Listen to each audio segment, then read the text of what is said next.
नमस्कार। मैं विजय कुमार विश्वनाथ कमलापुरकर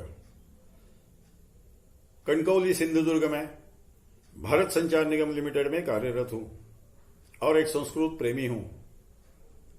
इसीलिए इस स्पर्धा में चतुर्थ गढ़ से मैं सम्मिलित हो रहा हूं।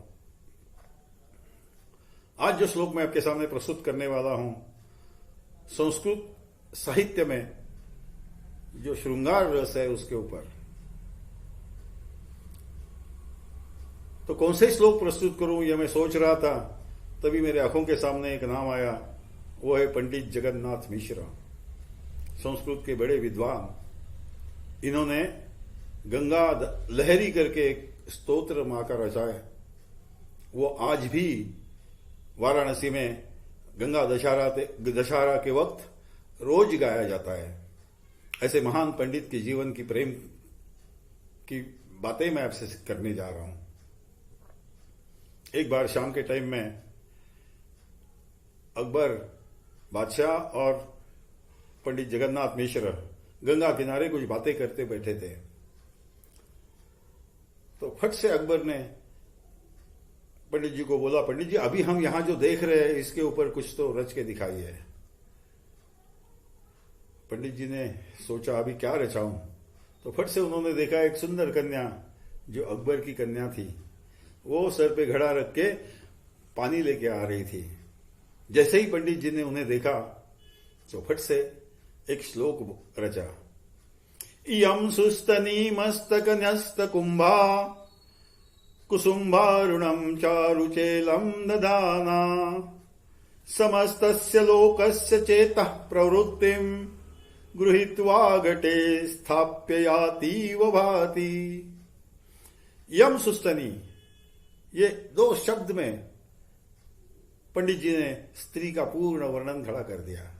यह है संस्कृत भाषा की ताकत। यम सुस्तनी मस्तक न्यस्त कुंभा कुसुम्भारुणं चारुचेलं ददाना समस्तस्य लोकस्य चेतः प्रवृत्तिम। ऐसी बाला को देख के सभी की नजरें उसकी तरफ आकृष्ट हो जाती है और उनके अंदर चेतक प्रवृत्ति जागृत हो जाती है। तो ऐसी सब प्रवृत्तियों को, नजरों को इकट्ठा करते करते गृहीत्वा घटे स्थाप्य याती व भाती, अपने घड़े में डालते हुए वो चली आ रही है। ने जैसे ही अकबर ने ये सुना, बड़ा गुणग्राही थे अकबर, उन्होंने पंडित जी को बोला, पंडित जी हम बड़े खुश हो गए, अपने तो दिल खुश कर दिया, मांगिए आपको क्या मांगना है। उसी वक्त वो अकबर की लड़की लवंगी और पंडित जी का नेत्र मिलन हो ही चुका था, जिसको आज के जमाने में लव एट फर्स्ट साइट कहते हैं। वैसा कुछ तो हो ही चुका था। कन्या वहीं पे टहल रही थी, सोच रही थी कि पंडित जी क्या मांगते हैं।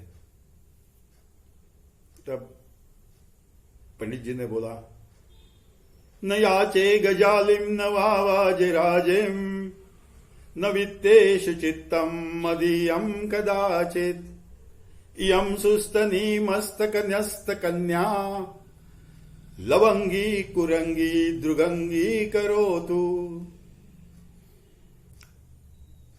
मुझे हाथियों की पंक्ति नहीं चाहिए। न याचे गजालिम न वावाजराजिम, मुझे घोड़ों की पंक्ति भी नहीं चाहिए। न वित्तेषु चित्तम मदीयम कदाचित, वित्त में तो मेरा चित्त कभी है ही नहीं। तो मेरा चित्त कहां है, ये अगली लाइन में बताया है। इयं सुस्तनी मस्तक न्यस्त कन्या लवंगी कुरंगी द्रुगंगी करोतु। ऐसी लवंगी कुरंगी द्रुग, हरिणी की जैसे, हरिणाक्षी हरिणी की जैसी जिसकी आंख है, ऐसी सुंदर नेत्रों वाली सुनैना आप मुझे प्रदान करें। ऐसी मांग उन्होंने उनके सामने रखी। अकबर जी बड़े खुश हो गए। उन्होंने अपनी कन्या का विवाह पंडित जी के साथ करा दिया। विवाह होने के बाद दोनों पति पत्नी वाराणसी रहने के लिए आ गए। वाराणसी आने के बाद आज भी ऐसे विवाह को दुनिया स्वीकारती नहीं है। तो 400 साल पहले की कहानी है, कौन स्वीकारेगा। सब धर्म मार्तोंडे ने उनको ज्ञाति बहिष्कृत कर दिया। तभी ऐसे उपेक्षित जीवन जीते जीते बड़े उद्विग्न हो गए और सब पंडित लोगों के पास एक दिन गए और बोले कि मैं अगर गंगा जी को नमस्कार करूं और गंगा जी ने मुझे स्वीकार कर लिया तो क्या आप स्वीकार हो गए क्या? सब पंडित ने बोला, हंसते हुए बोला कि हाँ हाँ हम स्वीकार लेंगे आपको। उनको क्या मालूम था, उनको ऐसा लगा पंडित जी के कहने पे थोड़ी गंगा जी स्वीकारने वाली है। उन्होंने बोला हाँ हाँ ठीक है। तब गंगा में, काशी में एक आत्मेश्वर नाम का घाट है, उस घाट में 52 सीढ़ियां है। उस घाट में बैठ के पंडित जी एक एक गंगा जी का स्तोत्र गाने लगे, एक एक श्लोक गंगा जी के स्तुति का गाने लगे। जैसे ही एक श्लोक बोलते थे, इनकी प्रतिभा से आकृष्ट होकर गंगा जी एक सीढ़ी ऊपर आती थी। पंडित जी दूसरा श्लोक बोलते थे, गंगा जी दूसरी सीढ़ी ऊपर आती थी। ऐसा करते करते गंगा जी 51 सीढ़ी ऊपर आ गई।